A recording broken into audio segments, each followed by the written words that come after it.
Dear participants, I request everyone to turn off your mics as well as cameras. And during the session, if you have any doubts to the resource person, please be active in the chat box. And then later, after the session is over, you will have a query session will be there for 5 to 10 minutes. So you can ask in that session, or if you want an immediate query to be rectified or cleared, you can be active in the chat box.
Jyoti ma'am, hello. Jyoti ma'am. Yes, George. Sir, ma'am, shall we start? Yeah, of course. I'm ready. Okay. Thank you.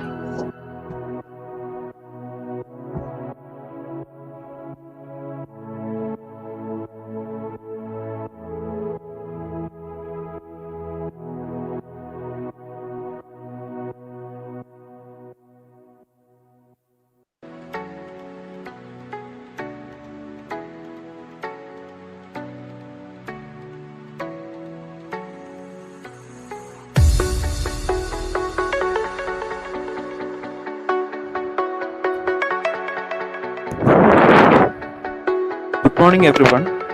According to John W. Creswell, good sound research projects begin with straightforward, uncomplicated thoughts that are easy to read and understand. I, George, Assistant Professor from Department of Commerce, indeed is privileged to on behalf of the management and Department of Commerce, indeed very happy to conduct the 2-day national webinar on researching the research. So now I invite the Rohit Devi, the Assistant Professor of Department of Commerce, to officially welcome the gathering.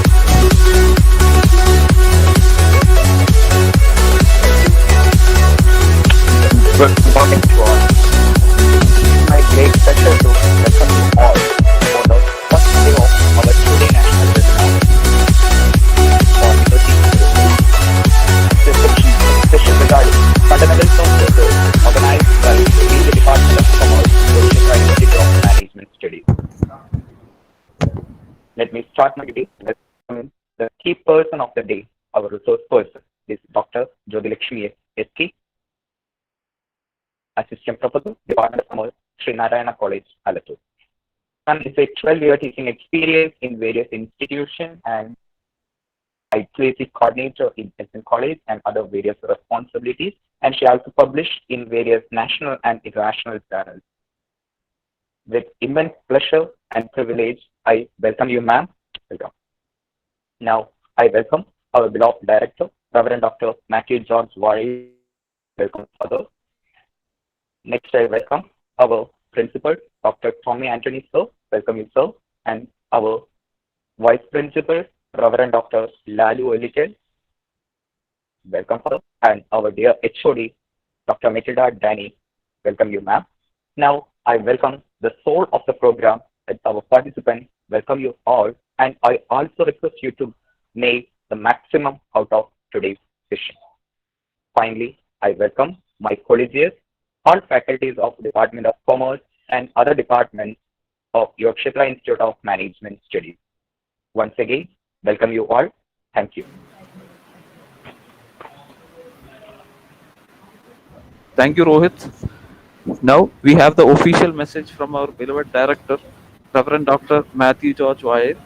Father, please. Yeah, good morning. Good morning, one and all present here. I hope you can hear me. George, can you hear me?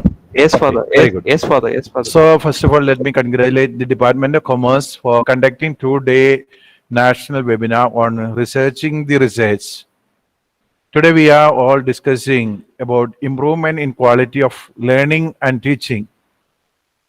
And I think teaching will improve if the staff engages in research and students engaging in research. So today we are discussing about teacher and students engaged in research, a research-based education.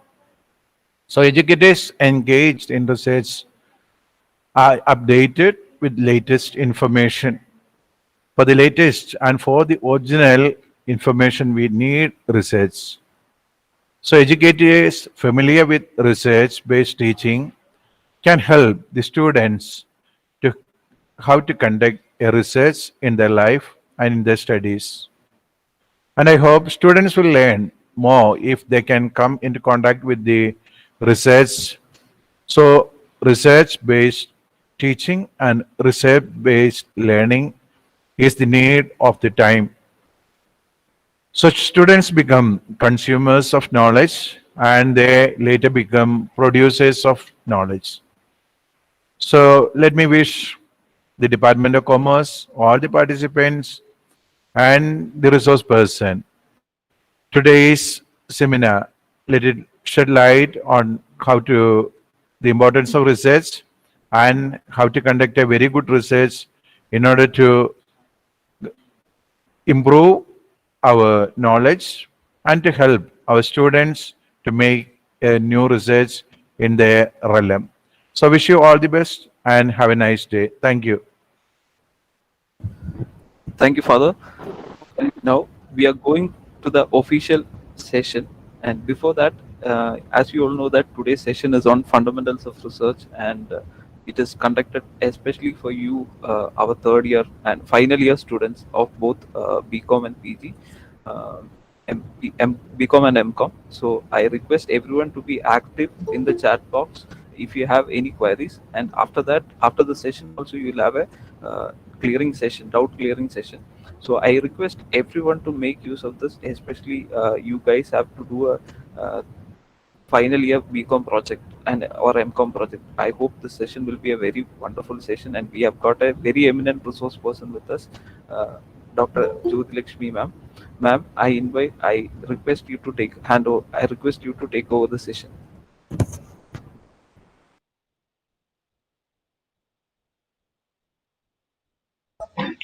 Thank you, George, sir.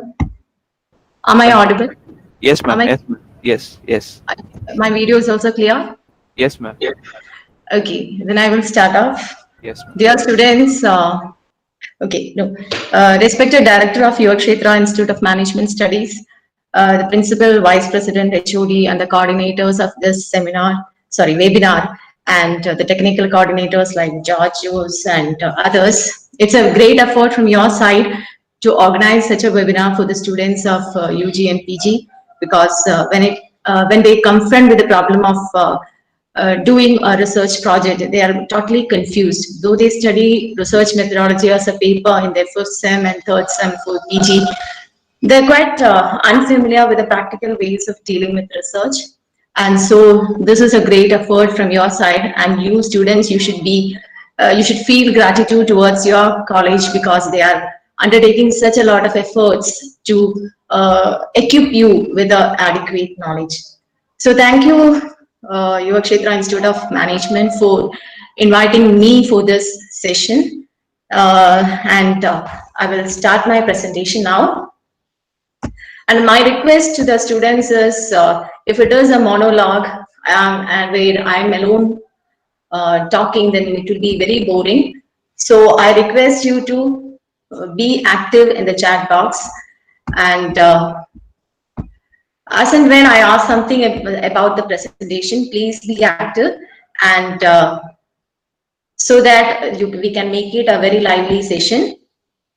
Hope you can see my presentation. George sir, can the presentation be seen? Yes, ma'am. Yes, ma'am. Yeah. Okay, okay, right. So if there is any problem with my audio, I'm having a mic also here.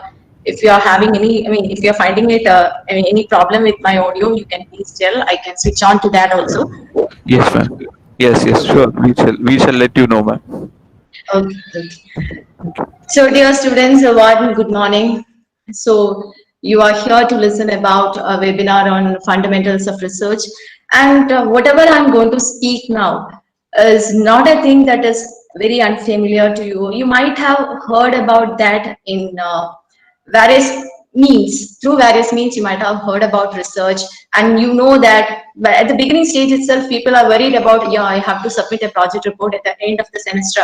So people, students are a bit confused about that, and they think over about that. But the thing is that when they reach the sixth semester and when they are confronted with the project, they just what they do is they just copy paste something from the internet and then bring it out. And but first of all, I tell you that you are getting a very good opportunity to enter into the area of research by doing your research projects. So take it as an opportunity, so that it will enable you to do your PhD thesis in a well-structured manner. So this presentation, though it was intended for UG and PG, the research scholars, if at all is there present here, will also be benefiting from this, because it covers almost all the aspects in research, fundamental aspects in research. But research methodology is a topic which requires a wide, we have to discuss a lot about that, and which cannot be completed in just 1 hour. But I have tried to touch each and every parts which is required for enhancing your practical knowledge in research. So when we speak about research, what is that we the first thing that come into your mind when we speak about research? You can chat it. The first thing that that comes into your mind when you hear what is research. Of course, it is a scientific and systematic search. Before that, George sir, when I present, I'm not able to see what is there in the chat box. Is there any solution for that? Ma'am, are you presenting? Which option of present now have you taken? Yeah, I have taken as full screen Full screen. sharing. If you go for a present now option with window, it will be available to you. You can see the chat Okay, box. okay, just I will try it. Okay.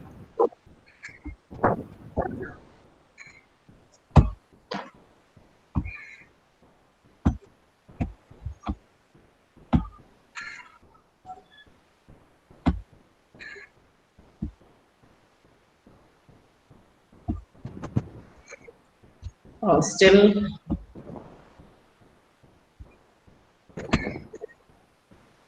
Just a minute, just a minute. Okay.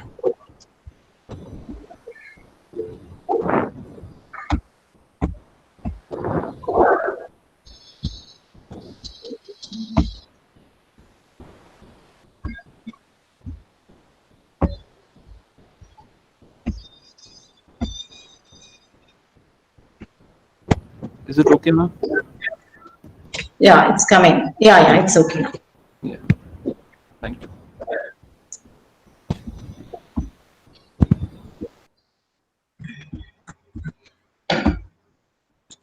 Again, when I start sharing, it is lost, I think. Okay, let it be like this. Can't.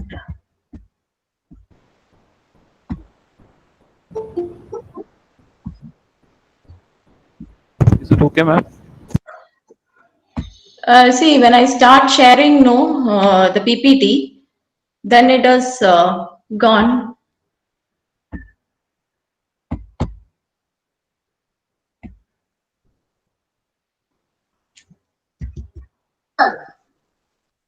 George, the PPT is not visible. I think she has not given that present screen. Hello? Hello, ma'am. Yes, George, sir. Ma'am, I think you have gone for the Chrome tab. I think you should present in. You will not be able to see simultaneously. You have to switch over the windows. Okay. Then it's okay. Okay, right. Ma'am, now you have pinned your screen. We are not able to see the PPTs actually now. Now also it's not visible. No, we are able to see your screen. Okay.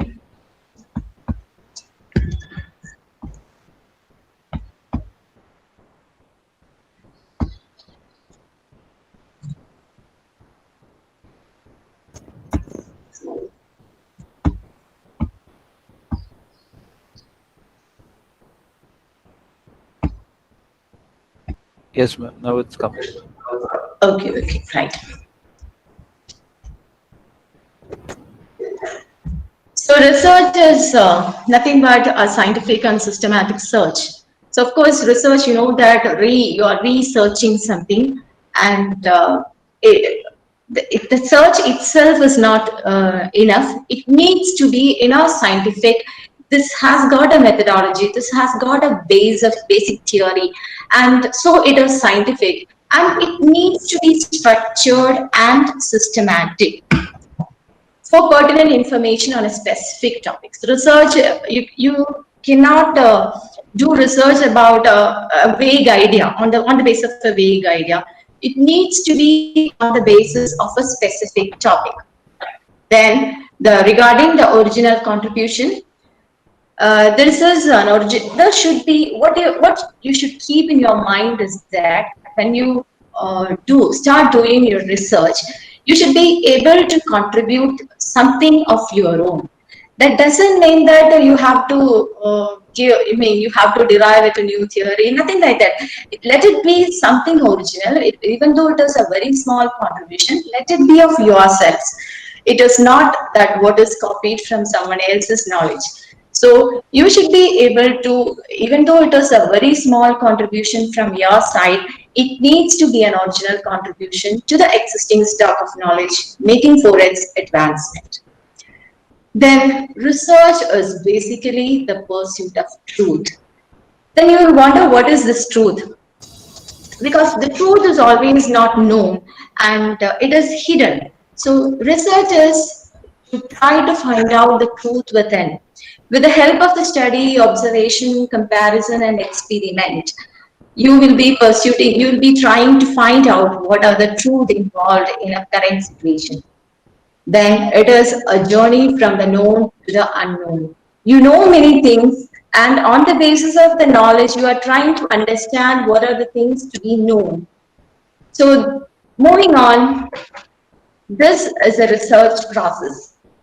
Hope you can see my slide, and in that the first step is formulating research problem, second is setting hypothesis, third is research design, fourth is collection of data, then analysis of data and writing the report. Which among them do you think that is the most prominent one, most difficult step in the research? I just want to see your chats.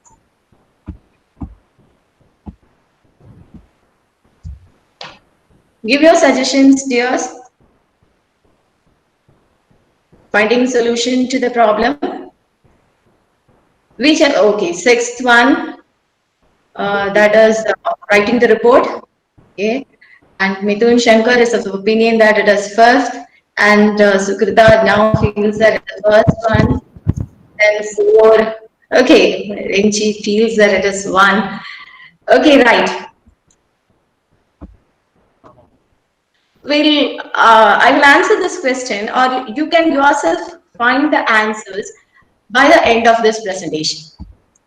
So we are moving on. In the research process, first we'll be discussing about the formulation of research problem. So what is a problem? Problem does not necessarily mean that something seriously wrong. It is the word meaning, the English meaning of the word problem. When you say problem, that means something which requires a solution, something which is not, which is out of order, which is creating some issues. So doesn't necessarily mean that when you do a research, it needs to be something seriously wrong and you are going to correct it. It's not like that. Any situation where a gap exists between the actual and desired ideal state is a research problem.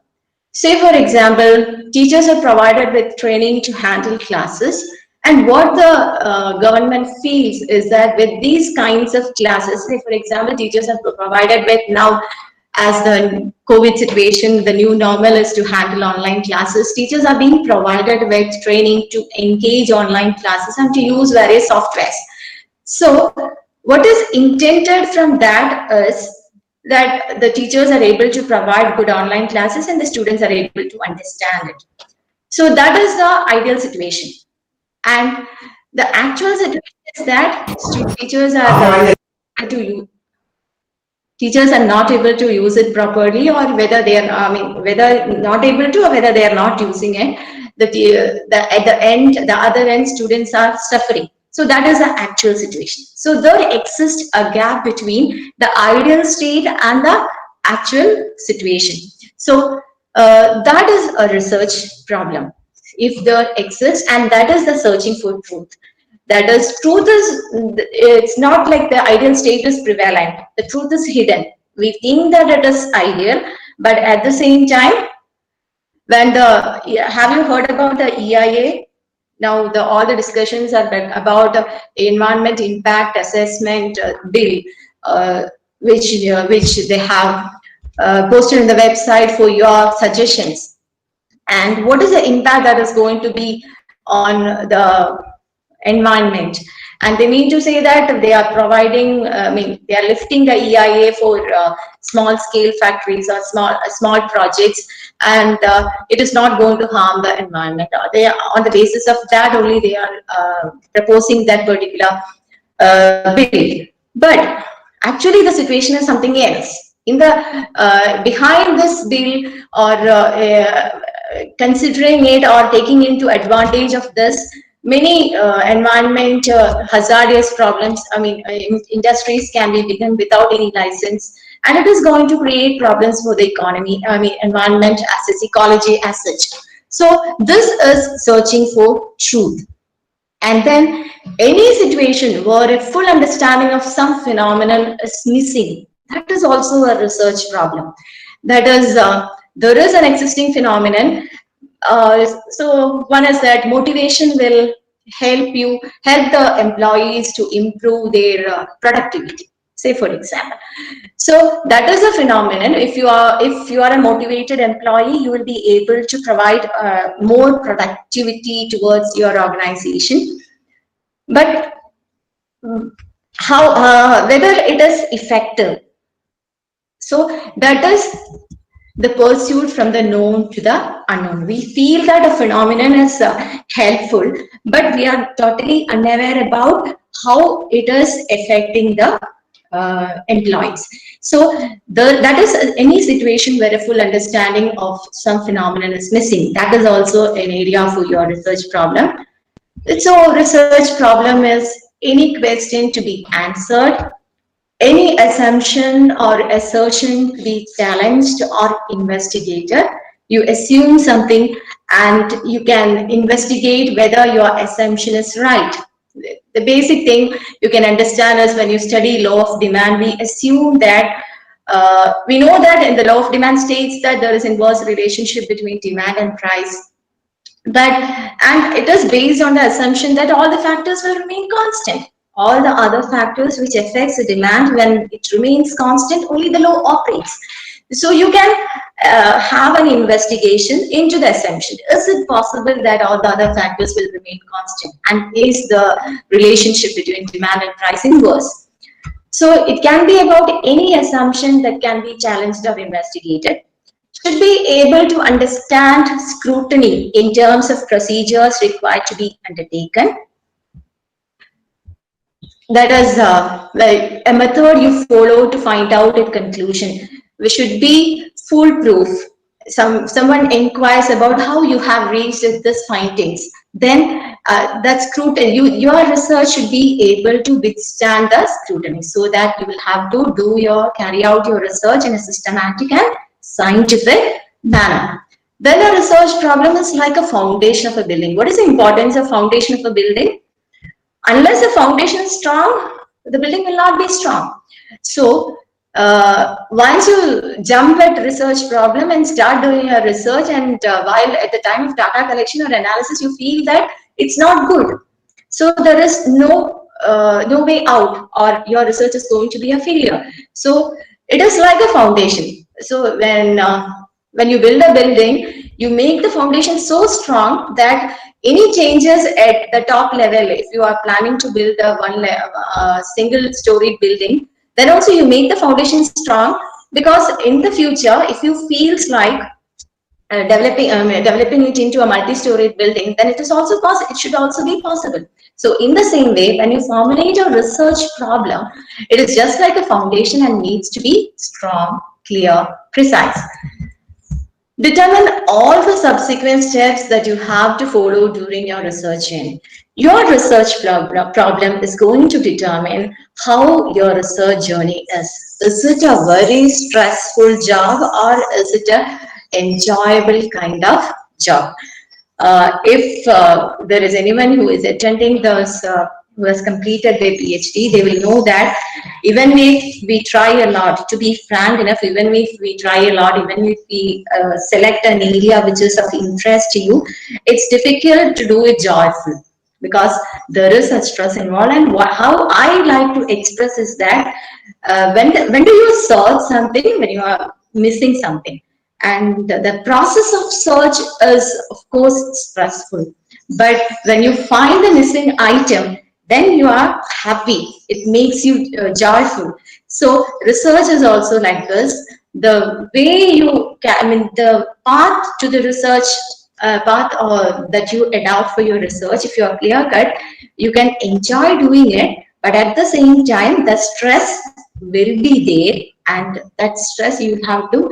If you are chosen a right topic, I assure you that if the topic is of your interest, if the topic you have clearly selected after due research, due literature surveys, etc., then you will be enjoying that stress. So that is, and it will determine the other steps. Then it is like the identification of a destination before undertaking a journey. Before you start off from your house, you should know where you're going. Otherwise, you don't know which path you have to adopt. In the same way, the research problem will help you in identifying your destination. What is it I want to achieve? What is it I want to reach it? What is it I want to find out? That is going to determine your way. So it is just like identification of a destination before undertaking a journey. So a research problem is a statement about an area of concern. It should be an area of concern, a condition to be improved, or a condition that can be improved, a difficulty to be eliminated, a troubling question that exists in scholarly literature, or in theory or in practice that points to the need for meaningful understanding and deliberate investigation. Don't worry, by seeing such a big statement, we'll break it out. The problem statement needs to be clear. What really happens is that when we ask the students to write a statement of the problem, they will come up with a paragraph or two, and when you read it, you won't understand anything. The problem will not be clear. In order to be clear, the researcher should be confident and clear about what the problem is. So before, students usually approach the teachers, Miss, please give me a topic for the research project. Then I tell them, how can I give a topic to you? Because your topic should be your area of, and depending upon your area of interest, you will have to select the research topic. Otherwise, you cannot enjoy doing it, or you cannot give your full contribution towards that. And so the statement of the problem needs to be clear. So clarity is, I mean, it's sure you have understood what I meant by clarity. When someone reads about it, they will have to identify what the problem is. It needs to be precise, and it should not be like beating around the bushes.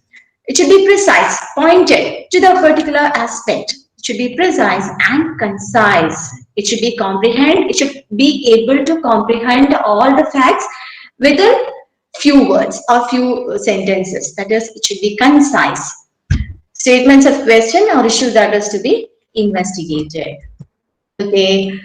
Now we are moving on. Okay, this is a research problem, so obviously this is a very tiring effort. So now many might be thinking that in the research process, your answers might be wrong. If you have given one as the right answer, then it will be a right answer. So I think deciding upon the problem of research is most important aspect of a research. That doesn't mean that the other things are unimportant, but the most important one is, just like as I told you, setting a foundation for a building is the most important one. In the same way, finding or formulating a research problem, just what students do is they will first select this question, like the project topic, and then they will start thinking over it. It should not be like that. You should first start your thinking process. Think about, I will be discussing about the steps. Identify a broad field or subject area of your interest. Okay, so you might be, I don't know, in your Kshetra Institute, which is the option papers available. If it is finance, people will be interested in finance related areas. And if there is MBA students, or they will be having dual specialization. So you will be knowing about, or you might have studied about certain areas, and you will be having a bit confidence in that. Don't choose an area on the basis that in which subject you got higher mark. Mark doesn't matter. Think about in which subject you were interested in while you were studying. When you started studying something, in some textbook, when you start reading it, you will be enjoying the read, but at the same time, you will not be liking it at all. But you might have scored more marks in that. That doesn't mean that you are interested in that particular area. So you have to identify a broad field or subject area of your interest. It can be HRM, it can be finance, it can be banking, or it can be in banking, it can be NPAs, or it can be about international relationship. You are studying about international business or everything. Then, so it can be any broad area. So first, you yourself identify. I always tell students, if I ask to tell something about the girl or boy sitting next to you, you'll be having all your time to speak about that. But at the same time, if I ask you to assess yourself, I usually do an exercise of asking students to make a SWOT analysis of ourselves. Strength, weakness, opportunities, and threats. So then people start thinking, oh, so what is my strength? So you will have to make a self-analysis. So that is the first step in the formulating a research problem. Identify a broad field or subject area of interest to you. So it can be anything. Then dissect the broad area into sub areas. Say, for example, your broad areas is that I'm a person who is interested in human resource management, and so I choose to take the broad area as this one, HRM, and I'm dissecting it. HRM includes many other sub areas. There is need analysis, there is motivation, there is human relations. And in this broad areas, I am going to select a sub area which is more interesting to you, more interesting to me. So I have chosen human relations. Select what is of most interest. So you have to dissect it, and then you have to select what is of most interest to you. It is neither advisable nor feasible to study all sub areas. You cannot take up all these things. In the case of project, your topic should be pointed. It should be a very small topic which you could complete within the stipulated time, and which should be done in a systematic manner. Even if it is a thesis, also you cannot take up a research problem covering more than one sub areas. It will not be. I mean, it will be very difficult for you to comprehend. Then the fourth step is raise a research question. So I identified HRM as my broad area. I'm telling an example. Then I have dissected it. Okay, HRM includes all these things. In this, I like human relations, right? Okay, human relations I chose. And then raise the research question. What is that I want to find out? In the sub area, what is the research question I have? So that is going to be a big question. I like human relations. What is that? And how? Now we are going to study how you can search for the research problems in your sub areas. First one is critical thinking about the theory studied. I emphasize it. Critical thinking about the theory studied. You might have studied about, or you might have, it's not that you might have studied about this particular sub area in your syllabus. It may not be like that. You might have read something, as it is your area of interest. You might have read something about that. You might have heard something about that. So you have a knowledge about the theory related to it. Give a critical thinking. Critical thinking is an important aspect in research. Only a person who's having a critical thinking can take up research. That is what I feel. Then, so that is one source. You can either give a critical thinking about your theories that you have studied, you have heard, you have read, or whatever it is. Another option is observe the day-to-day problems. And so maybe in your sub area, if it is, that depends upon your sub area. So if it is finance, then critical thinking about theory study might be suitable for a student who have studied about finance as an option, studied finance as an optional subject. Or it can be by observing the day-to-day operations. You have to study about the self-help groups near your dwelling place, and you feel that you find the women, they organize self-help meetings, and they undertake small entrepreneurial activities they undertake. You can so you can get the research problem by observing what is going around you. Then, of course, another source and the most important source of getting searching for research problem is research studies. Many of the research scholars have contributed to the field.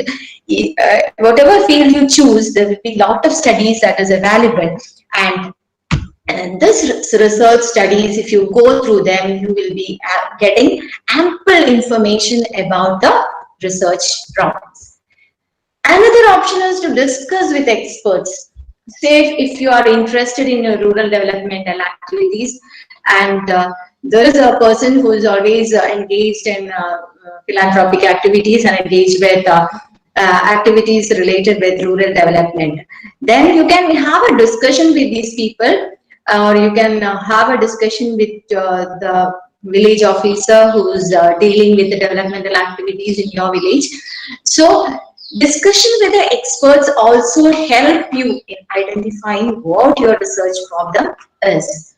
And the last one is through innovations in technology also you can identify your research problem. So a lot of, I will give some suggestions over this. A lot of innovations are being coming in your handsets that you have, mobile phones. And a research study explains that only 10% of the facilities available in a mobile phone is being used by consumers. It has got a lot of options. You all go for mobile phones with a lot of options. New ones come, you will discard the old one, and you will opt for the new one.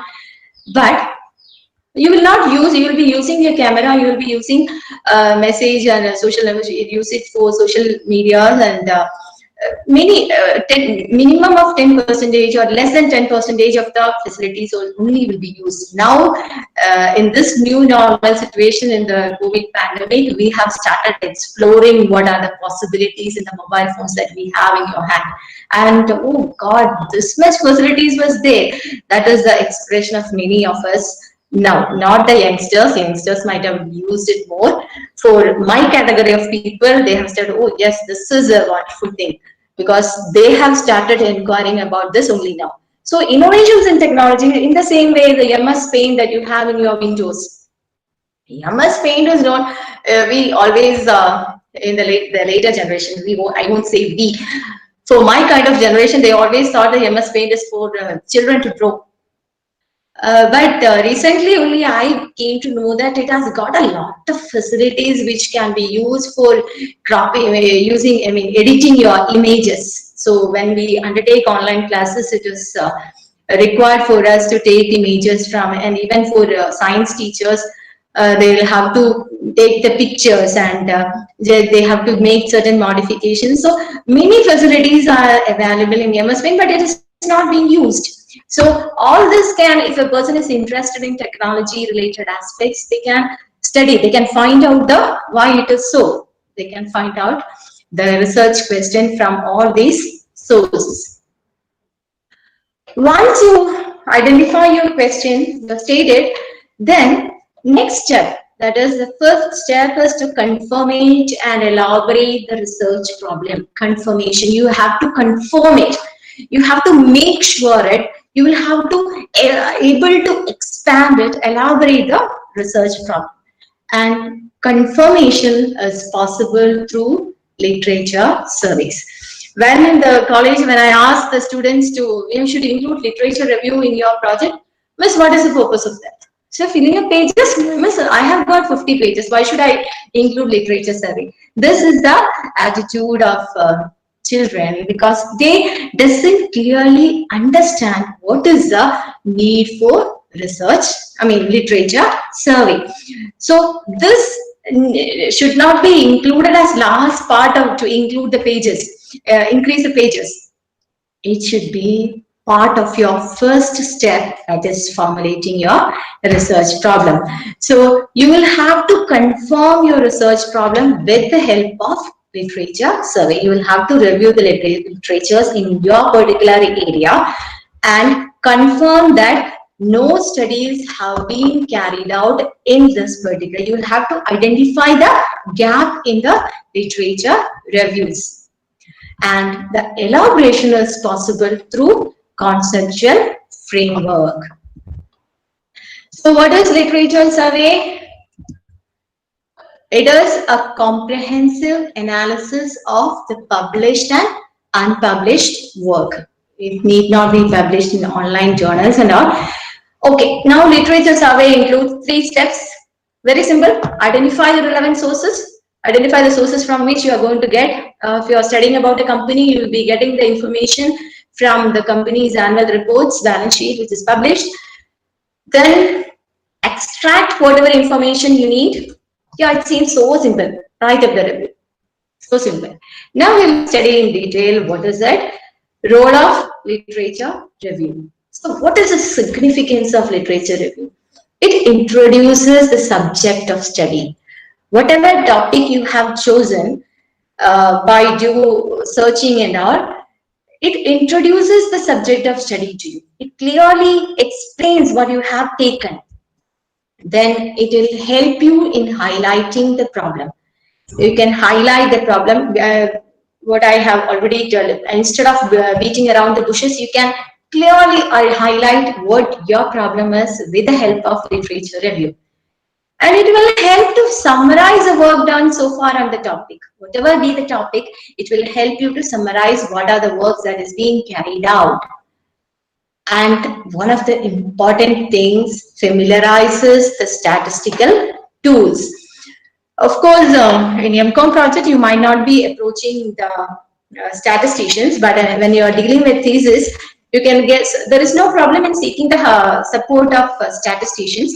But you should, even though you seek the support of statisticians, you should be in a position to tell the statistician that such and such tools is required. Let them do it for you, because it's not necessary that researchers should be well versed. If they have knowledge about the statistical tools, then the statistical packages like R or SPSS, then it is very good, well and good, better, best thing. But if you are not so confident in using these packages, you can seek the help of the statisticians, but at the same time, you should be in a position to tell them, because their area is statistics. You can do anything with statistics. Like when you hear this evening debates, you see that the same statistics one person will be using to tell something against the government, and the same statistics will be used by the government authorities to tell something else. So statistics can be manipulated in any way. So if you have a familiarity with the statistical tools, then you can suggest what has to be done. So in case of the research UG and PG students, make use of your Excel. MS Excel that is enough for you. MS Excel provides lot of features. So what you have to do is, in the literature survey, when you read literatures, you will understand that what is the study about, what was the objectives of that study, what methodology that person has used, what are the statistical tools they have used in finding at the conclusion. So in that particular kind of situation, I can use this particular tool. You can familiarize with the statistical tools which can be applied in your area of study. Then it also helps you to identify the research gap. What are the studies that has been undertaken in my particular area and what is not being done?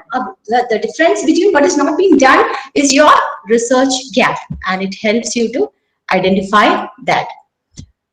Style of writing, what does APA stands for? Maybe my students are sleeping. Are you there, dears? Are you there? For quite some long time I was here. Yes, you are here. Okay, can you tell me what does APA stands for? APA, have you heard about APA and MLA? Styles of writing. Yes, you might. Yeah, you have heard. Is it that you have heard about, or is it that you are here, present here? Can anyone tell me what does APA stands for? Just simple. You might have heard about it. All of you are third sem students who have not studied research methodology, who are in the process of studying BRM, business research methods. Anybody who have studied all these things? No. Okay. I'm not sparing time. I have to cover a lot. Yes, APA stands for American Psychological Association. APA. It is the generally accepted format. And the next one is MLA, which stands for Modern Language Association. Usually it happens like that. MLA is being followed by literature persons more, and MPA for social sciences. APA is a generally accepted format. So when you hear about that, don't worry about it. Use another thing that you have to see is that see, your research project is a miniature of your research thesis. So give due concern while you prepare your project, so that it will help you in making your research journey. If you are doing your PhD research, it will help you in dealing with it in a very fluent manner. So use this APA or MLA style, whichever you are adopting. Preferably you will have to adopt APA. Use it for citation as well as reference. I will show you an example. This is a sample of literature. And there's Lakshmanan and Dharmendra. There are the two persons who have written about a particular theme in 2007. In their study on effect of non-performing asset on the various performance variables came at a, so that is their study, effect of non-performing variables. On performance, various performance variable, NPA, how the NPA affects the non-performing variables, came at a conclusion that is their findings, that there was a negative impact of NPA on all the performance variables. According to them, more efforts are needed by RBI, NABARD and at bank level for managing NPAs. The study used variables like investments, net profits. So they have here you are pointing out what are the variables they have taken. Investments, net profit and legal expenses as performance variables, and the regression model are used for analysis. See, there is a statistical tool that has been used, and this is a reference. So when you see this, you might be quite bothered. Here the name is Lakshmanan, C, then comma, D, full stop, then the year in parenthesis, then you have to again put a comma. Then the impact of NPA on performance variables in Chennai Central Cooperative Bank. This is the title of the article. Then what is given in italics? It is Indian Cooperative Review. That is the name of the journal. Then again a comma. Then 44. 4 is the volume number and issue number, and the last is page number. In some reviews, if the publication, the place of publication is known, that will also be mentioned. So, oh God, how we are going to do this? It's very simple. All of you might be familiar with MS Word. In MS Word, you can see a reference tab in the top where you see your home button, file button and all. You can see a reference button. In the reference, you can see citation, and citation, add new citation. So in that, if you have taken the review from a journal, book, website, so what are the important fields that you have to fill will be shown. So fill up those forms and insert the citation, then you will get what you have to show here instead of this Lakshman, and hope you can see my mouse point. So what is the citation? Okay, the citation you can see here. I mean, what you have to give here will be given if you insert citation, and in the same button you can see bibliography. When you click that, you will get it like this. This bibliography, I mean, this reference is written as per APA format, and it is produced by MS Word. You need not bother about it. And this citation which I have given here, this I have taken it from the net. This is not according to APA format. If you are conforming to APA format, the citation will be like this. The Dharmendra name will not be given. The Lakshmanan C, 2007 will be the citation as per if you correctly follow the APA format of providing citation. So what I expect you to do is, whenever you search for literatures, create an Excel page. This is in Word you will be getting it to enter your citations and bibliography. But in Excel, you copy paste or write what is your review and fill up the columns that is required. So you need the year of the name of the persons who have published the articles. You need that. Then so give a name column. Then you give the year column. Then the title of the journal column. Then title of the article, name of the journal, review. Volume and issue number, page number, year of place of publication. Whatever is asked for in the citation page of MS Word, make a table in the Excel and keep it with you. So whenever you are in the procedure of making, doing literature survey, just fill it up. So today I read one article. I think I am able to take a review from that. I will type my review. It's just a paragraph. I will type my review and fill up all these columns. And last, when you integrate all these things, you can type the same to the MS Word, and you will be getting the citation as well as the references. So it is not a difficult task. The only thing is that you will have to put a bit effort to do this. If you do it systematically, it will be a very easy task. Hope you are clear about that. And this is some journal websites which will help you in finding the literatures related with your topic. And some of these websites are paid websites. Don't go for paid websites now. There are many open source websites also.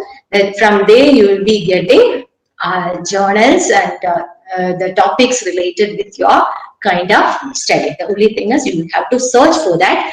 So these are the journal websites from which you can get do your literature surveys. Now it is everything is very easy because everything is available on net. So we are living in a world where the information is overflowing.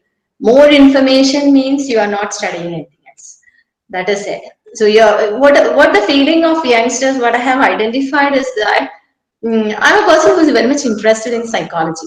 What I have known is that even my children are in a growing stage. So whenever I ask something, do you know this?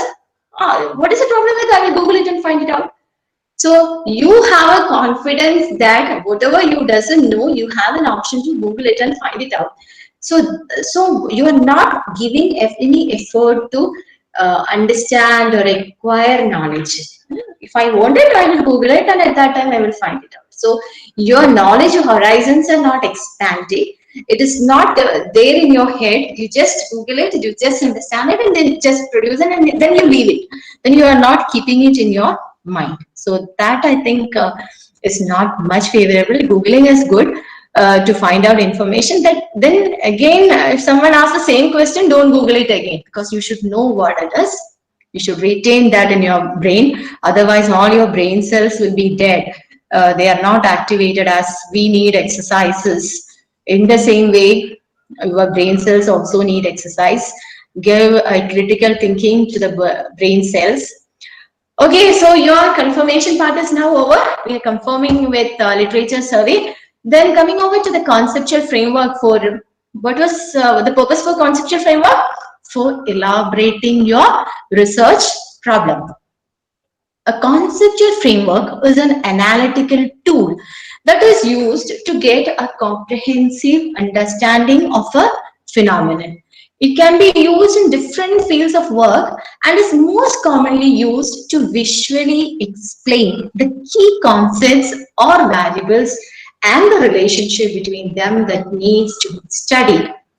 So when you when you understand what your research problem is, and when you confirm it with the help of literature reviews, then you will have to identify the concepts that is associated with your area of study and the variables. The concepts, when it becomes measurable, it becomes variables. So the variables and what is the relationship between these variables, you will have to understand, and that is where the conceptual framework is going to help you. A conceptual framework illustrates what you expect to find through your research. What is that you are expecting it? That will be explained to you. When you are able to establish the relationship between variables, you will be able to list out what is that you expect from your research. It helps in elaborating the research problem. You can expand. You can expand and tell what the research problem is all about. Then it provides conceptual foundation. You should be having a what is that you mean by behavioral finance? You might, so my topic is behavioral finance. And what do you mean? What do you mean by behavioral finance? Yeah, behavioral finance. You'll be just thinking about it. Yeah, what is that? So whatever concepts you are using in your means while formulating your research problem, you need to be clear. Identifies the variables influencing the research problem. What are the things that is going to influence? Then discuss the interrelationship, how these variables are related. All this you can understand, and also it will help you in formulating testable hypothesis. Oh, the next headache. Should we need a hypothesis? You see, these students, my friends, they in their project, they doesn't have a hypothesis. Why must you are insisting that we need a hypothesis? What is the need for that? This is I'm sure many of you will be coming up with such a question. Even in a research thesis, if there is no hypothesis, there is no problem. But it is not that there is no hard and fast rule that you should have a hypothesis. Not like that. But even if you state a hypothesis or not, you will be in the procedure of doing your research, you will be dealing with certain kind of things which associate with hypothesis. So hypothesis will help you to stay focused in your research. You can be focused in your research. So the conceptual framework, when you develop a conceptual framework for your study, it will help you in formulating testable hypotheses. Now, objectives. So this is the first step in research formulation, formulating the research problem. The fifth one is formulate the objective. So we have not covered, we have just covered the first point. Oh God. So what is objective? What is the things that you should keep in mind? So now you're very clear about your research problem. You're confirmed it with the literature survey. And with the help of conceptual framework, you have got a clear idea as to what are the variables, what are the relationship between variables, what are the underlying concept, what is it? You all know that. Now, the next step that you can take is you can formulate the objectives. There should be a direct link between your topic. We haven't fixed the topic yet. Only after setting the hypothesis, you need to set what your title is all about. So, there should be a direct link between the objectives and the title. And how you can set right objectives? First thing is, if you are clear about the problem, if you have gone through all the steps in the research problem, formulation of research problem, up till the fifth step, if you're clear, if you've done all the efforts that I have mentioned, then you know the problem. So that is the first step in setting right objectives. Then know the existing concept and literature. Of course, in the fourth stage, you have done it. Then understand how these existing things evolve, how it has happened. Then find out the gap between the known and unknown. All these processes you have covered up to your fifth step. If it is okay, then no problem with your objectives. You can clearly set your objectives. Then research objectives outline the specific steps that you will take to achieve your research aim. Research aim. What is your research aim? So it will help you in outlining the specific steps. But as I already mentioned, that hypothesis will help you to stay focused. In the same way, objectives will also help to be specific about your research. And your research objective, how should be your research objective? It needs to be SMART. And S stands for specific. Be precise. When you read the objectives, I wonder how you're going to study all these things together. So you need to be specific, be precise, accurate about what you are going to do. Then measurable. What evidence will you have to reach a goal? It should be measurable. Then achievable. Don't attempt too much. That is all the objectives. You will come with 10 or 15 objectives. Is it enough? What for? 10 and 15, or even for research thesis, there is no stipulation that you need this much. And people have a notion that the number of objectives for a BCom project, it can be 3. MCom project, it can be 5. And for thesis, you need 10. Nothing like that. The number doesn't matter. If your research topic, if your research problem needs only one objective, it is nice. It can be done with one objective. And you can just classify it into sub-objective if you need. So it needs to be achievable.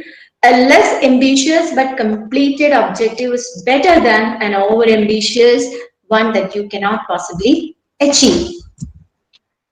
So it should be achievable. And it should be realistic. The R in the SMART is realistic. Do you have the necessary resources to do it? To achieve the objective? Realistic. If you are doing a MCom project or degree project, you are having only 2 to 3 weeks to do it, and you are setting up long objectives. Is it possible to gain it or to achieve it? No, it needs to be realistic. Time constraints. T stands for time constraint. Determine when each stage needs to be completed. Is there time in your schedule to allow for unexpected delays? That is T. Now, your objective should drive your research project and answer your research questions. Hope it is clear. Now we are moving on. So you have set up your objectives, and the last step in research formulation or formulating a research problem is assess your objective for its feasibility, whether this objective can be achieved. We told that it needs to be smart, and we have checked it. So feasibility. So I will give you a self check can be used, useful to check whether to check the feasibility of the objective. You can make a self check. Your question allows for a number of potential answers. Your objective, your question allows for a number of potential answers. Then it is good. Then it is testable, flexible, and open-ended. You can make certain modifications. You are able to test it. It is open-ended. Then okay, good. You have the evidence necessary to address it. You have set a big objectives, but you are not going to get the data about them. Say, for example, if you are taking the tax activities of income tax of individuals, you're not going to get information about that. Maybe they will be providing some information related with tax planning, but income tax related, how much tax you pay, how much income you earn, no one is going to reveal full right information to you. So you cannot address it, even though it is a very good question, it cannot be addressed. Then it's possible to break it into resolvable parts. A big objective can be resolved in small parts, and you will be able to find it. Then it is precise and clear. Obviously, it needs to. You don't use any vague terms that require definitions. When you read the objective, it's not like that the reader will have to shake his head and read it again. It needs to be clear.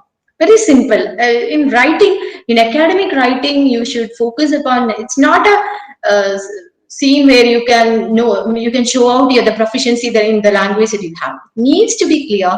It needs to be simple. It should be in the readable form. It's not that you can use very ornamental kind of statements and confuse readers. It's not like that. It's meant for the layman, and you will have to write it in a very simple way. Then it's suitable for the length of your paper. Of course, that is also important. If you are making an article, research paper, your objectives should suit that. If it is a thesis, it should be able to incorporate all that. Or if it is a research project, it should be short. Then you can explain why your solution matter. With this objective, what is that I'm going to achieve? Why I should find out this? What is the purpose behind it? Then you made your premises explicit. What are the areas that is covered by this? The premises should be explicit. This is a self-check. So we have covered the first step. So what do you think, dears? Which is the most important one? And in research process, oh yeah, I'm going at a very high speed. I usually have that problem. But to my time also, there is a constraint. Oh yeah, it has become 11:06. I have to cover a lot. Just tell me within 2 minutes, which is the most prominent step in research process? Are you there, dears?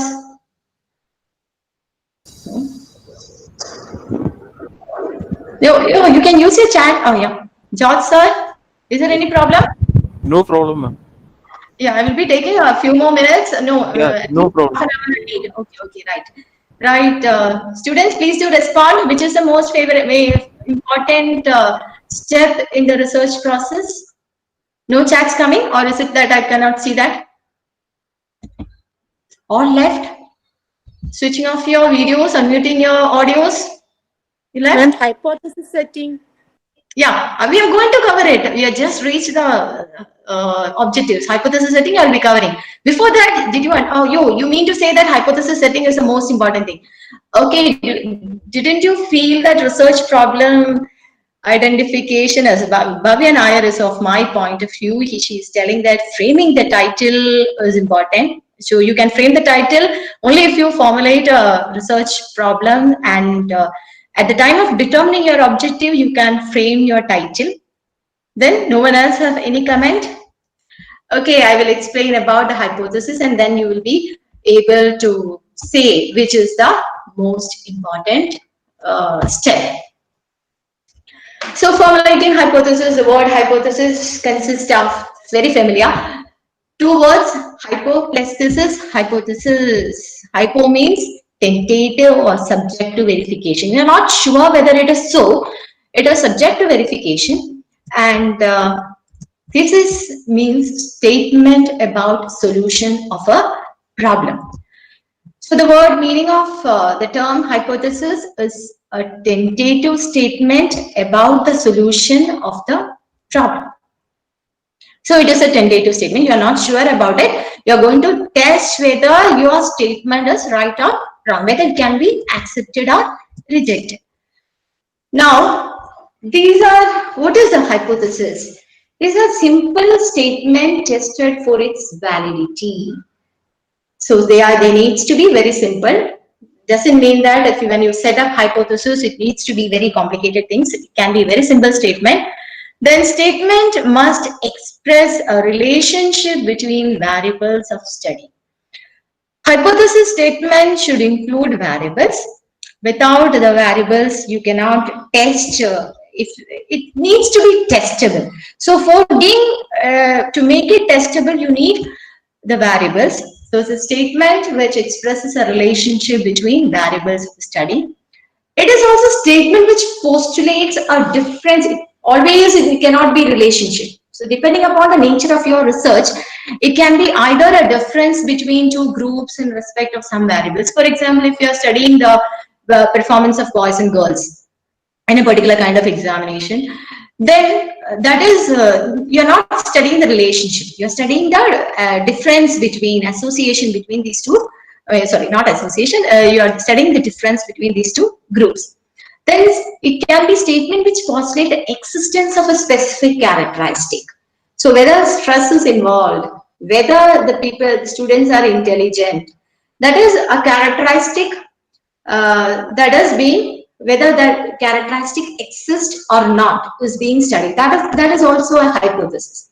Then there are possible answers to the research question. Hypotheses are possible answers.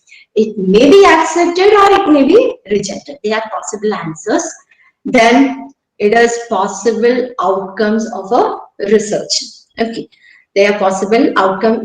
This is what is meant by hypothesis.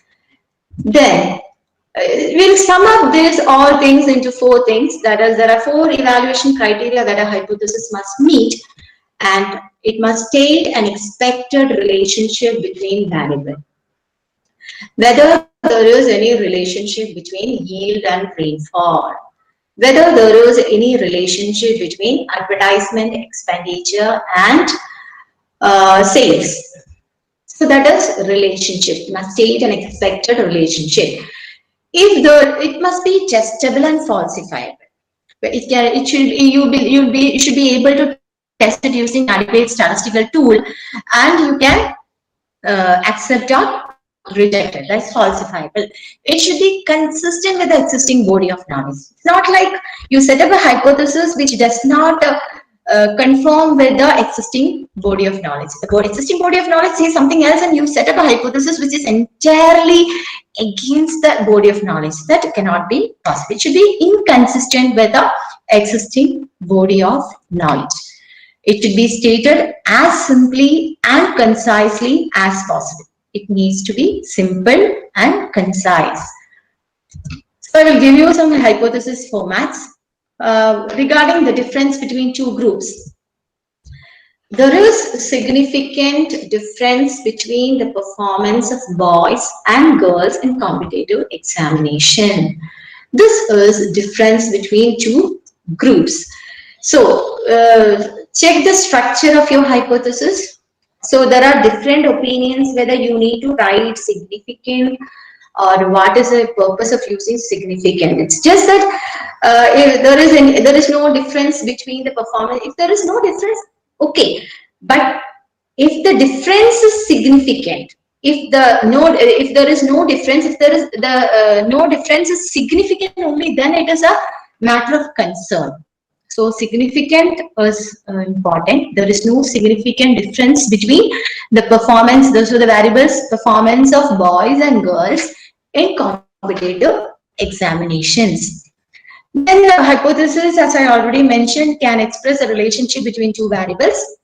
This example also I have mentioned. There is no significant association. Oh, sorry, I missed out the significant association between advertisement expenses and sales volume. So, depending upon your objective, you can formulate, and depending upon the variables and interrelationship with the variables that you have identified by developing your conceptual framework, you can develop your hypothesis. And there is no stress related with jobs in banking sector. This is the specific characteristic stress, whether it is there or not. These are the examples that I have given as a very simple examples, and I think for UG and PG students it will be enough. But when it comes to research thesis, then depending upon, you will be studying different variables, and on the basis of that your hypothesis will also be a bit complicated, which includes many things. Now, the steps in, yeah, should I, is there any doubt? If, Ma'am, could you please. please share the first slide of hypothesis? This one? No, first one, no, yeah. First one of hypothesis. Yes. What is hypothesis? This one. First one, ma'am. First one, introduction part. This? Yes, ma'am. Yes, ma'am. Okay.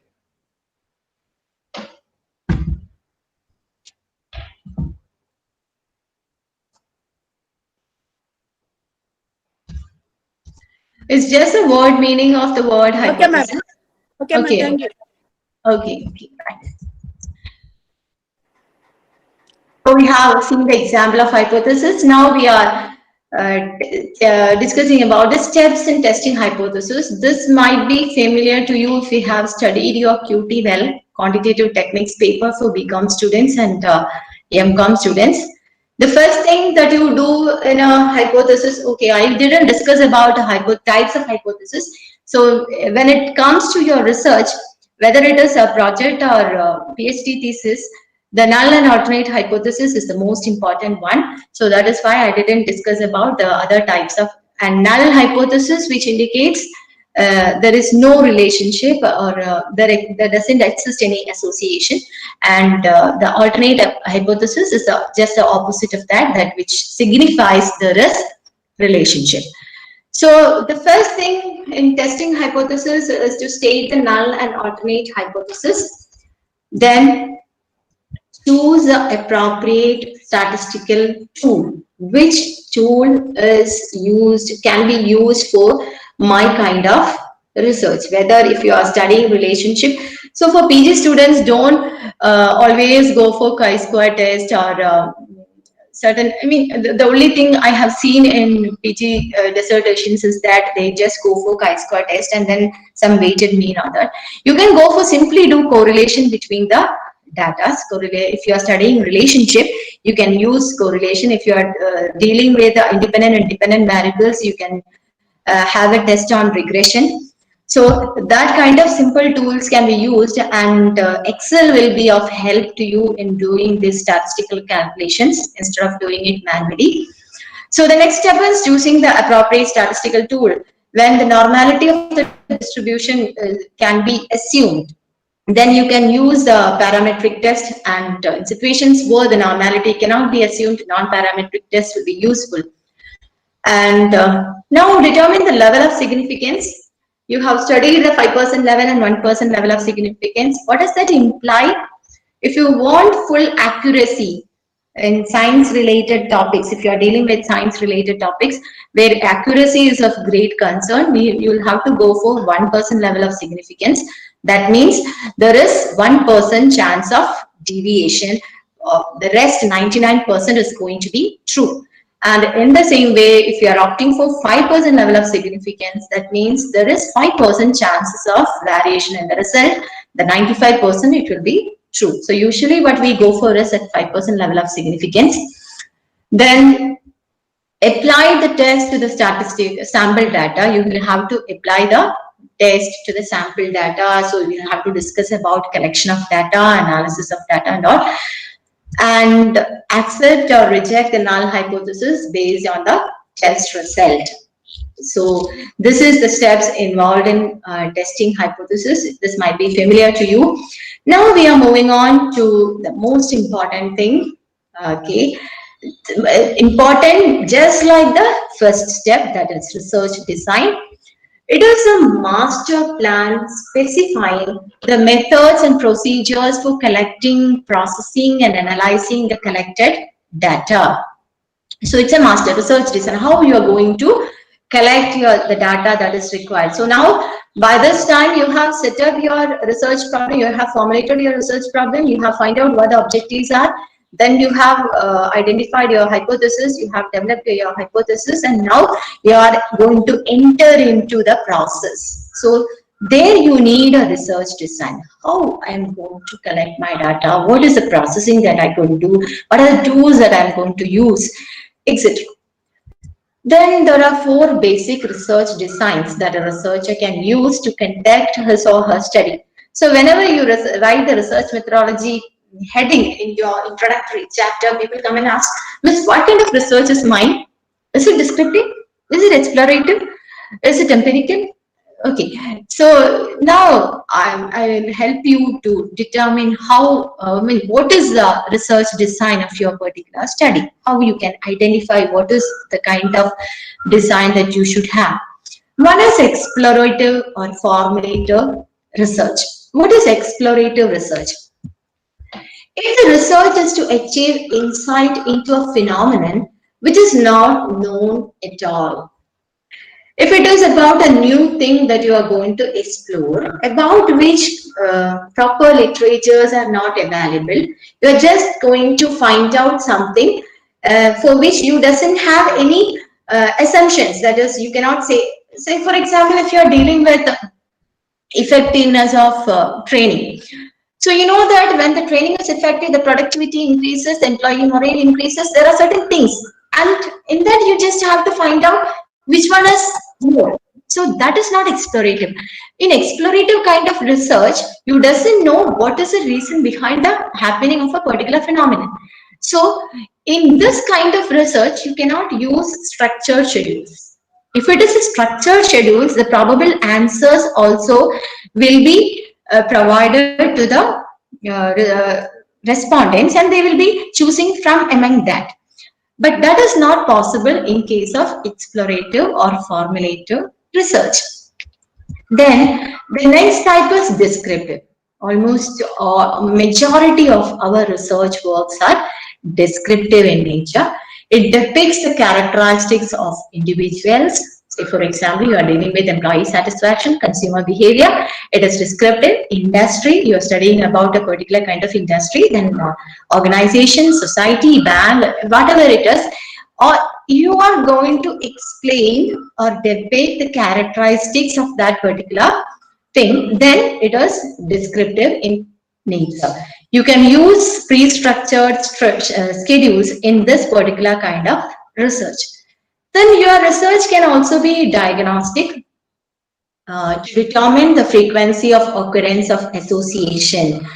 That is, in diagnostic kind of research, you will be making comparison with a particular benchmark or a level that is being determined by the researcher itself. Say, for example, you are analyzing the performance. So the performance aspect, that you will have a benchmark as to say when the performance is good and when the performance is bad. So in that kind of research, if your research is dealing with that kind of aspect, then it is a diagnostic. You are diagnosing what it is based on either standard benchmarks or levels determined based on frequency of occurrence. Then we have experimental research to establish cause-effect relationship. What is the reason behind this particular situation? Say, for example, what is a cause-effect relationship? Oh, what is the demand and price? If we are taking the change in demand is due to increase in or decrease in price, that is cause-effect relationship. That is experimental in nature. And depending upon the nature of research, it's not like all these are watertight compartments. You can use only explorative, you can use only descriptive. So depending upon your nature of objectives, nature of research, you can use a combination of all these also. It can be descriptive and experimental also. It can be diagnostic and exploratory also. So the combination of these also can be there. So on the basis of this, you have to understand what your research design is. So have a thought about what is your particular research design. And the type of research design to be chosen from among the above four designs depend primarily on four factors. The type of problem, I have already mentioned, the objectives of your study, what you want to find out, the existing state of knowledge about the problem that is being studied, and the availability of resources for the study. Then coming over to sample design. Okay, you know what is population? Hope you're all there, but running short of time, it's nearly 11:20. So population is a total collection of elements about which we wish to make some inference or generalization. A sample is a part of the population carefully selected to represent that population. And sample design refers to the methods to be followed in selecting a sample from the population and estimating techniques. Formula for computing the sample statistics.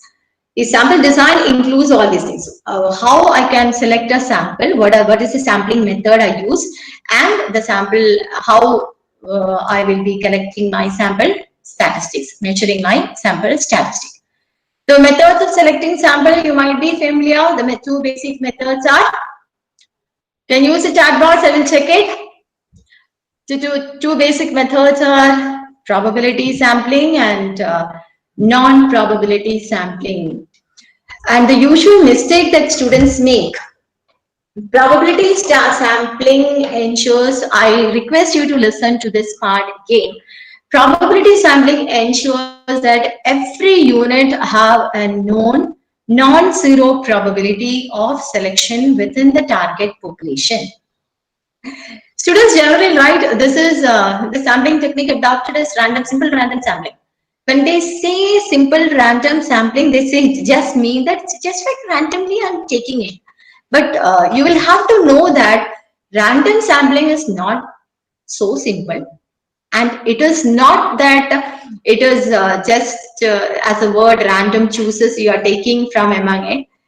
For using the probability sampling techniques, you should be able to list out each and every unit in the population. And each and every unit in the population should have an equal opportunity of being, you have studied in your QT equally likely. The chance of selecting each and every unit in the population needs to be equally likely. That is non-zero probability of being selected. So these methods, when you write that I have used sample random sampling, stratified random sampling, cluster sampling, systematic sampling, be very cautious.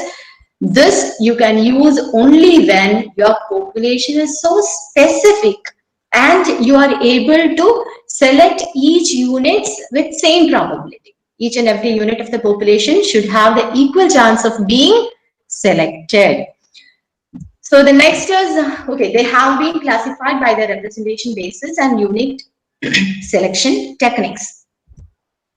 If there is no feasible alternative, so best thing is to use probability sampling. There is no question over that. But if there is no other alternative, you can go for non-probability sampling methods. Okay, what is, so I will tell a situation. If you are studying about online consumers, is it possible for you to get who are all having online business or online transactions, who are the persons who make online transactions? Amazon, Flipkart, none of them is going to provide you details about their consumers. So you cannot specify, you cannot list out, you can specify, but you cannot list out what are the units in your population. Then in that situation, probability sampling cannot be used at all. In that case, you can go for non-probability sampling. The basis of such selection is entirely dependent on the researcher's discretion. It's also known as purposive sampling. This approach is variously called judgment sampling, convenience sampling, accidental sampling, or purposive sampling. So it depends upon the purpose of the researcher and or the convenience of the researcher or the availability of the sample information you can use non-probability sampling. So usually in your kind of research where you are doing project, if it is in the case of employees, obviously you can use simple random sampling because the list of employees can be provided by the particular institution in which you are studying. But in the case of bank, if you're dealing about the consumers in a bank, the account holders in a bank, the account holders information will not be given to you by the bank authorities. Then in that case, you cannot use probability sampling. But if you're dealing with bank employees, you can get details of bank employees and you can use probability sampling. Then two other variations of sampling techniques that are in great use are multi-stage sampling and probability proportion to size sampling. This is in the case of research thesis when you are dealing with a wide area. Multi-stage sampling is most commonly used in drawing samples from very large and diverse population. So you will be dividing the population into different stages and on the basis of that you will be selecting the sample. PPS is also a variation of multi-stage sampling in which the probability of selecting a cluster is proportional to its size. So it's just like multi-stage. You will divide it into different stages, and the number of units to be selected from a particular stage will depend upon its size. Then, okay, that is the basic information about sampling. When you study your business research methods, methodology paper, you will study more steps or in detail all these steps, all these techniques of sampling. It's not feasible to go into the detail of all this now. The research, as such, it can be a workshop which extends over 2 days because it's a very wide area. But when we deal it with like that, students will lose interest. So I will just run up through what is collection of data, what are the steps that you have to take. The approach selected depends on the objectives of the study. How you are going to select your data. You might have known about collection of data. Whenever someone speaks about collection of data, the first thing comes into mind is primary data, secondary data. So which you need to take will depend upon the objectives of the study, the research design, and the availability of time, money, and personnel. Which collection instrument that you have to use. The method of data collection depends upon the type of data. What kind of data you are dealing with, whether it is qualitative data or it is a quantitative data, that will determine the method of data collection. The most common means for collecting quantitative data is structured interview. Quantitative data, if you want to collect it, the most common method is structured interview. And data can also be collected using self-administered questionnaire. Now, Google Forms in the pandemic situation where we were confined into our phones, a lot of Google Forms are coming up for collecting data, whether it is related with online education or related with something else. You'll be getting more questionnaires in the form of Google Forms. That is self-administered questionnaires, then telephone interviews, etc. Qualitative data are collected mainly through in-depth interviews. If you need more qualitative data, it will be through in-depth interviews, personal interviews, focus group discussions, KII, that is key information interviews, and observational studies. So these are also means through which you can collect qualitative data. Other means of data collection include, so all these what I have discussed up to this point is primary data, and other means of data collection include the use of secondary sources such as the census, vital registration records, so official documents, previous surveys, etc. So students have a doubt whether we can you need primary data for doing your project. It's not necessary that you have to depend upon primary data alone. You can rely upon secondary data also. So in fact, if you use secondary data, your analysis should be based on time series analysis. And so the methods, analyzing data, the methods will differ depending upon the method that you adopted for data collection. So we are moving on to analyzing data. Data analysis. So by now you have completed your 3 chapters. No, first is introduction, then literature review you have done, then conceptual framework. Okay, then you have moving on to analysis of data. Data usually involves reducing accumulated data to a manageable size. You have collected ample amount of data, you have to make it into a manageable size. It is used for developing summaries. If you want to get something out of it, then you have to analyze the data. Searching for patterns, is there any relationship, is there any directional relationship or something like that. Then applying statistical techniques. This is the point where you use the statistical techniques. Then for understanding and interpreting the findings in the light of research questions, data analysis is being done. This analysis determines if the findings are consistent with the formulated hypothesis and theories.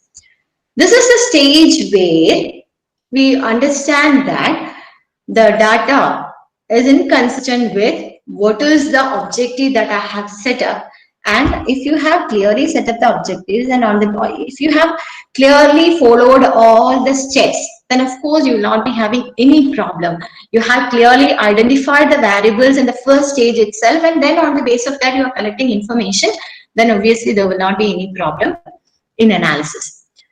The techniques to be used in analyzing data may range from simple graphical technique you can use, that is being used by many of the students in their research, to very complex multivariate analysis, which will be useful for thesis writing and all, depending on the objectives of the study, research design employed, and the nature of data collected. All these factors will influence which technique you will have to use. Objective of the study, research design employed, and the nature of data collected. Now, categories of statistical tools. The statistical tools, I will just run through this. Statistical tools include descriptive statistics, as you all know, mean, median, mode, standard deviation, skewness, kurtosis, etc. Descriptive statistics all might be familiar if you are thinking about it. Yeah, these are there. So you can use all these things also. You need not always go for chi-square test for using, including in your project. You can use a descriptive statistics, quantities computed from the data set to describe different characteristics of the data set. You can use these descriptive statistics. Then you can use inferential statistics. Inferential statistics, what does it mean? If you want to estimate the population parameter with the help of, what is statistical inference? Your statistical inference is nothing but estimating the population characteristics with the help of samples selected from that particular population. So inferential statistics will help you to generalize your results. You are making a study based on your samples, and you are calculating inferential statistics, and on the basis of the p-value, if any research scholars are there, you will might be knowing the p-value is the interpreting value, and if the p-value is less than 0.05 or greater than less than 0.005, you will be rejecting your null hypothesis, and if it is greater than 0.05, you will be accepting the null hypothesis. There is significant relationship. There is no significant relationship if you are accepting it, and that is inferential statistics, and that will help you in generalizing this. When you go for a bit complicated tools, you can use multivariate analysis, like factor analysis, structured equation modeling, etc. Then if you are dealing with secondary data, you can go for time series analysis, growth rate and features of time series data. Now the last stage is writing the report. The end goal of any study is to interpret the result and draw conclusions.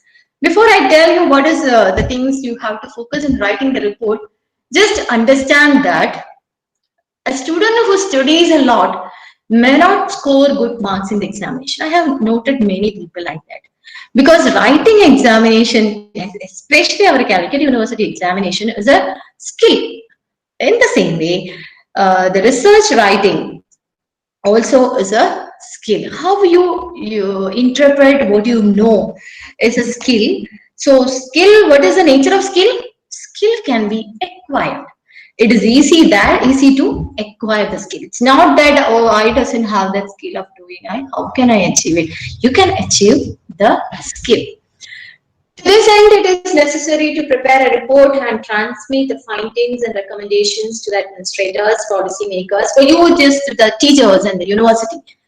Then the general structure I will, you should write an abstract, that is the basic things that is covered in your research, and this needs to be written at the last stage.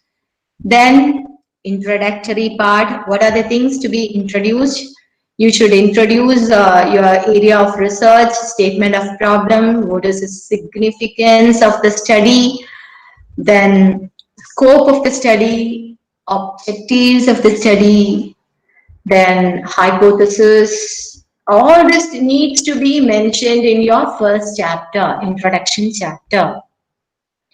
Then in methodology, you will have to explain what is the selection of sample, source of sample. Okay, sample size also needs to be determined, how much sample you have taken. And usually students make rubbish mistakes like they will study about employee satisfaction and they might have taken 100 samples. When I ask them how many employees are there in the organization, they say around 50. And how could you take 100 samples? Oh, then they will be looking at the head. Oh, what to do? So do it in an ethical way.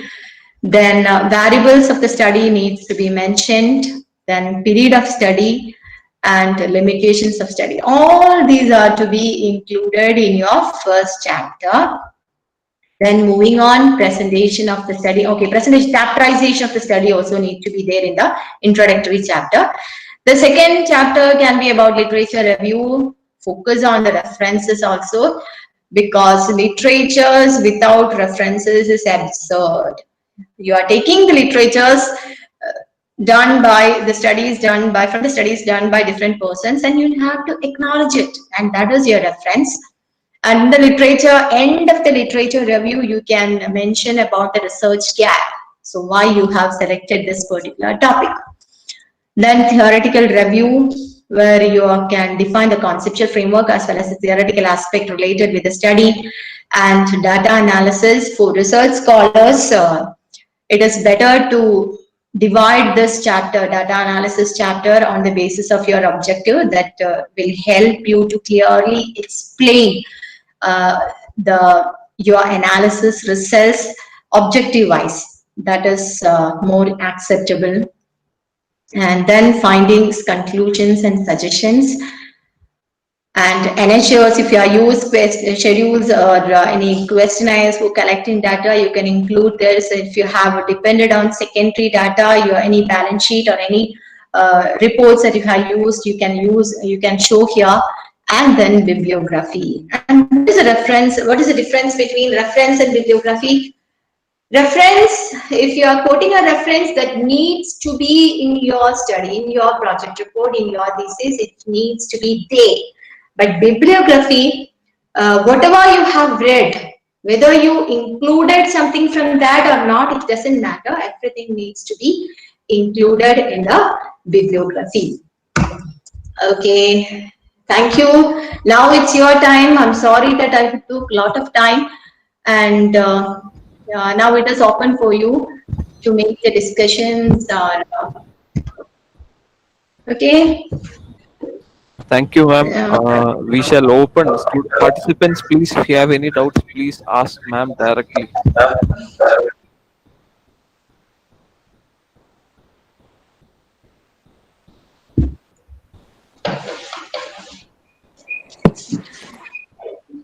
Ma'am, could you please No explain statistical yeah. tools once again? Statistical tools once again. Yeah, statistical tools. You're a PG student? Can I know? UG student or PG student? Ma'am, I'm scholar. Scholar. So you are a research scholar. So for a research scholar, the statistical tools when you use, there are different statistical tools. The descriptive tools you can use are like mean, median, mode, standard deviation, variances, and to check the normality of your distribution, whether the data collected is normal or not. On the basis of that, you will determine what are the parametric or non-parametric tools that you can use in your research. And so the measure for understanding the normality, you can use skewness or kurtosis like tools which is there in the descriptive statistics. Then you can use inferential statistics like chi-square or which is the regression, multiple regressions, and all the tools. It needs this statistical tools which we cannot explain at a stretch, because depending upon the nature of your objectives and nature of your study, there are a lot of tools available. And the only suggestion I will give to the researcher is that if you are doing the analysis, applying the statistical tools yourselves, then it is well and good. But if you are approaching the statisticians, or if you are taking the help of statisticians, just have an idea as to what are the tools that can be used in different situations in your kind of study. What is the appropriate tools that can be used? So analysis, to statistical, in order to explain statistical tools, it's just like an opening question. So I have to mention all the statistical tools. Then when you can use them, when you can use factor analysis, it will take a lot of time. Ani. Okay, so we will we'll ask the authorities here to conduct a workshop on different statistical tools that can be used by the research scholars. Then you will be having a very better, clear understanding about that. With the support of a statistician and with the support of a research, knowledgeable person in the field of commerce, we'll have a combined discussion about that. That will be more feasible. Sure, ma'am. Sure, ma'am. Thank you.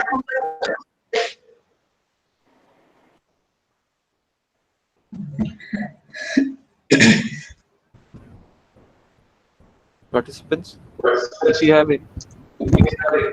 any other queries, please ask. No doubt. Yeah, right. Tell me. I'm a student. Sukrita. Yeah. Sukrita, tell me. Ma'am, is it possible to choose exploratory research for 5 years? Yeah, exploratory research can be used, but it will be a bit more time consuming. There is no problem in choosing exploratory research for your MCOM project, but plan in advance. Don't wait for the 4th semester to happen and then think about the topic. It will be very good, but confine your objective to a very short thing so that you will be having time to find it out.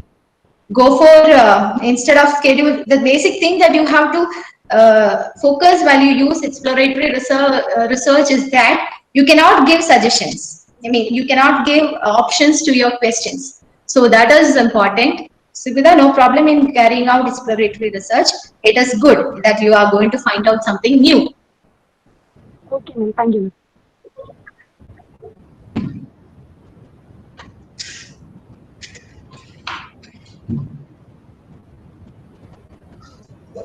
No doubts means either you have understood everything or you might not have given the thought process, you might not have invoked the thought process while you were listening to the presentation. If you were critically thinking about something, about these aspects, then of course you might come up with some doubts.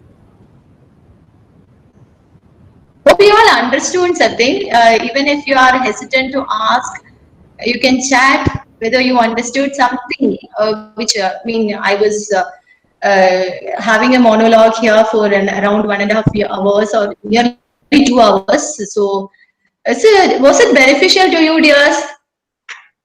Can you take home something, some information which is new, some information which you need to give more importance? Now, what do you feel? Which is the best? Which is the most difficult aspect? Which is the step which you should give more importance to? And what I feel is the first step is the most important one. If you are clear about that, if you are choosing the right research problem, the all other process, you can do it in an enjoyable way, because you are choosing a topic from your area, you are discussing, you are clearing, or discussing about it with experts, you are conducting research survey, the research problem, choosing the research problem is a basic thing. So if you want to pursue research after your PG, dear students, before approaching a guide, what usually students do is they wait to get a guide, then they wait to think about, take up a problem, take up a title, and then try to learn something from that. Instead of that, before you get a guide itself, if you are interested in research, you just find out your own research problem, formulate a research problem, forget about the title that you can give, formulate a research problem, and make a base level study about the literatures available and have a conceptual clarity. Then I think none of the guides will reject you, telling that this is not my area. People always have a doubt that even if I fix up a topic, the guide will not be permitting me to do so. The guides will be permitting if they understand that you are clear upon your problem, you have a better understanding of that, then none of the guides, I think, will be having a problem in it. So understand your research area and do research. It's the need of the hour now. Without research, you cannot. And that is also a contribution from your side to the existing body of knowledge. And be ethical. Yeah, your coordinator asked me to speak about some ethics in research also, but I could not cover all these things at a one stretch. Ethics is very important, yes. Whenever you quote someone, give it in your reference, acknowledge that person's work, and don't try to copy something. And I always tell to children that when you are finding shortcuts, then you are moving in a wrong direction. There is no shortcut for success. Only hard work will reap benefit to you. Okay, in research, each step is important. That is very good. Each step is important. But if your first step is a proper step, then it will be helpful for climbing the other steps easily. That is all what I meant. All step is important. You cannot be careless in any of the steps. Say hypothesis is important, research design, when you select the research design, it's important. Everything is important. And writing also, obviously writing is a skill, and it is also important. Don't hesitate to write something, because you are having, everyone has a notion that my language is not good. So that is why I told you we need simple writing. And now a lot of softwares are also available for grammatical corrections and all. So you can make use of that. You have free online grammar checkers and all. So you can use it. And simple writing, there is no need to make ornamental writing. It's not necessary. So academic writing needs to be simple, and it is intended for general public.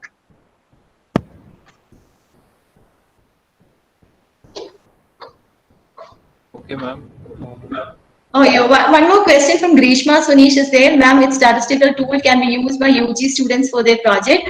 I think you can use weighted mean, you can use correlation, and regression. Simple regressions you can use if you are dealing with independent and dependent variables. And averages, standard deviation, variance, all are small. Descriptive statistics that you can use. You need not go for inferential statistics. You can use descriptive statistics. Okay, George. Okay, ma'am. Thank you so much. It was actually Actually, it was very informative. As you asked, which is the most important step in research? It is obviously the formulating of a research problem. Because I remember my experience in doing MPhil. Once my research problem was confirmed, all other things came into track. And that also from your experience is positive and my experience was negative. So when I was starting my research, I was not so much informed about the significance of choosing the right topic. It proved out to be right, but I have to wonder a lot about that. So from that, in my real experience, I'm telling formulating a good research problem is very important. Yes, it's very important. Yes, ma'am. I hope everyone is clear with your session. Now we shall move for the official vote of thanks. So I invite Reshma of Third BCom Finance to propose the vote of thanks. Yes, sir. Good morning. It's my greatest privilege to propose the vote of thanks on our 2-day national webinar on the topic Research the Risk. And this is all about enlightening the students about the fundamentals of research and how to publish a research paper. And this is our first day of the webinar, and we have our resource person, Dr. Jyoti Lakshmi S.K. She is the Assistant Professor, PT Department of Commerce from Sri Narayana College, Alathur. And I'm sure our program was a great success with the whole presence of our resource person, and we really got a deep sense to the fundamentals of research. And thank you, ma'am, for making this section more inspiring to all the participants out here. And your valuable presence greatly helped us in understanding the criteria and fundamentals relating with research. Thank you, ma'am. And now, let me thank the management of Kshetra for organizing a heavily useful webinar and giving us an opportunity to participate in it. Next, let me dedicate my sincere thanks to the organizing committee of Kshetra. Let me thank our director, Reverend Dr. Matthew Josh Warriel, for giving us a platform to participate on today's webinar.